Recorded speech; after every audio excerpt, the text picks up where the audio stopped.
विद्यार्थी मित्रांनो, आपण ह्या तुमच्या जवळ दिलेल्या अंक कार्डापासून संख्या तयार करणार आहोत. 4 अंकी आपण संख्या तयार करणार आहे. मी जी संख्या सांगेल त्याप्रमाणे तुम्ही सगळ्या 2 गटांनी संख्या तयार करायची. पहा मी सांगते, नीट ऐका थोडंसं. 6827 6827 व्हेरी गुड. 6827 यांची बरोबर संख्या तयार झाली, यांची पण झाली, पण आता ह्या आधी तयार झाली यांची तुम्हाला थोडंसं लेट झालं होतं. ओके, आणखी एक चान्स परत एकदा घेऊ. ज्याचा लवकर होईल त्यांना नंबर. पुढची संख्या सांगते.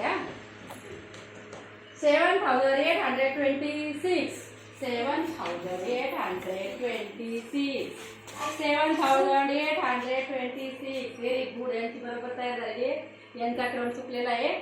Okay, very good. आणखी एकदा चान्स परत. तुमचा संख्याचा ऐकण्यात चुकती तुमची. नीट लक्ष देऊन संख्या ऐका. पुढं पहा. आता जसं जसं मी सांगाल ना त्याप्रमाणे बरोबर जुळवायचं आणि उभं राहायचं. 6278 व्हेरी गुड. 6270 दोघांची बरोबर तयार झाली आहे. दोन्ही गटांना धन्यवाद आणि व्हेरी गुड. टाळ्या वाजवायच्यासाठी.